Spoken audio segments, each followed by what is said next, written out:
wabarakatuh.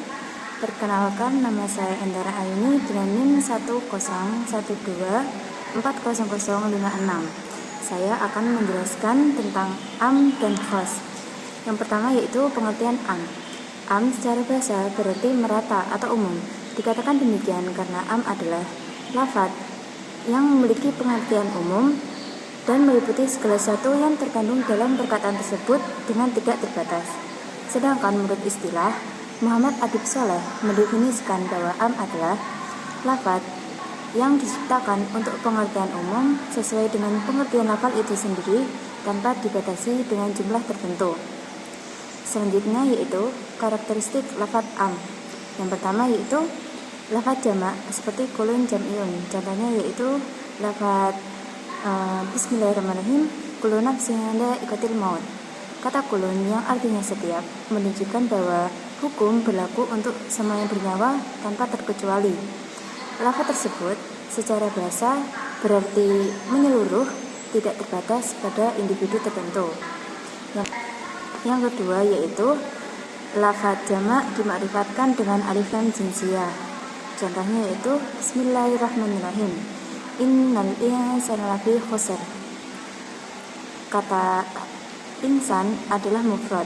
Bila diberi alif lam jinsiyah maka menjadi insan, maka maknanya mencakup keseluruhan jenis atau kelompok itu.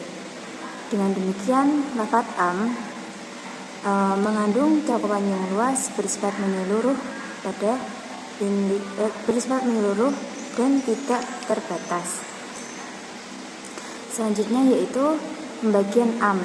Yang pertama yaitu am yuradu bi am, yaitu lafadz umum yang memang dimaksudkan untuk umum dan ada qarinah atau penguat, yaitu untuk menghilangkan kemungkinan untuk dikhususkan. Yang kedua yaitu am yuradu bi khusus, yaitu lafadz umum tetapi maksudnya hanya sebagian saja karena ada dalil pembatas.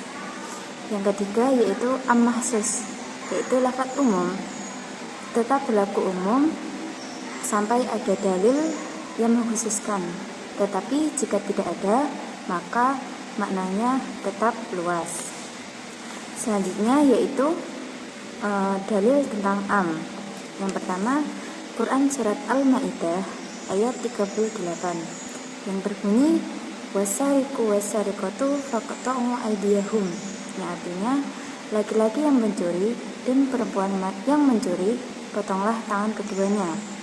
Penjelasannya itu kata wasariqu wasariqatu adalah lafadz am karena mencakup semua pencuri tanpa membedakan status sosial.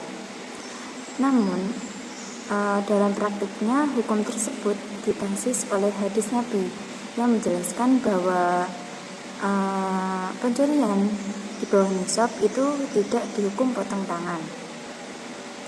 Kaidah yang terkandung adalah lafadz am diberlakukan keumumannya selama tidak ada dalil yang mengkhususkan.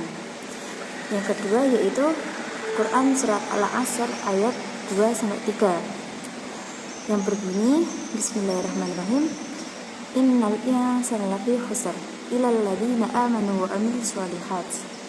Kata yang artinya sesungguhnya manusia itu benar-benar dalam kerugian kecuali orang-orang yang beramal sholat. Penjelasannya itu kata al-insan adalah lafadz am karena mencakup semua manusia tanpa terkecuali.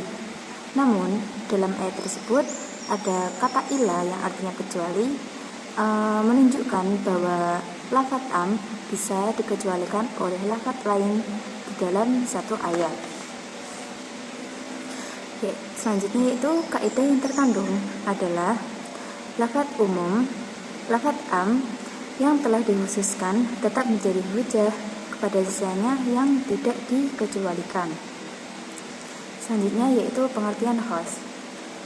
Lafadz khos secara bahasa adalah menunjukkan makna khusus. Khos adalah suatu lafadz yang mengandung arti jelas baik jenis, bilangan, bentuk, ataupun ketentuan lainnya. Selanjutnya yaitu karakteristik lafadz khos. Yang pertama yaitu diungkapkan dengan jumlah atau bilangan. Contohnya pada Quran surat Al-Baqarah ayat 228.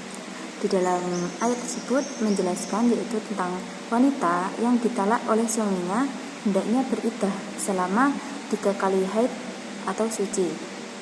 Di dalam ayat tersebut menyebutkan adat atau jumlah, yaitu kata 3, sehingga dapat dipahami bahwa ayat tersebut adalah ayat khas karena menyebutkan jumlah atau bilangan secara jelas dalam ayat tersebut.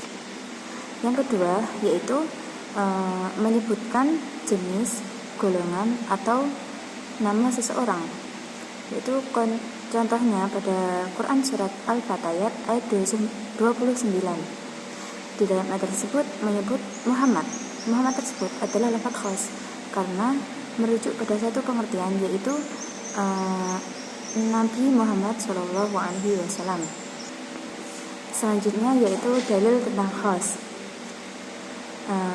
yaitu pada Quran surat At-Taubah ayat 60 yang berbunyi Bismillahirrahmanirrahim, Innamas shadaqata lil fuqara'i wal masakin, yang artinya sesungguhnya zakat-zakat itu hanyalah untuk orang-orang fakir dan orang-orang miskin.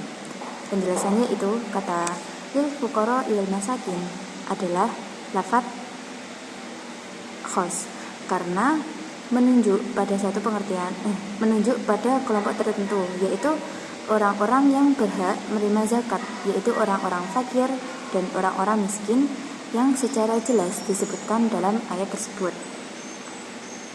Selanjutnya yaitu kaidah yang terkandung dalam ayat tersebut, yaitu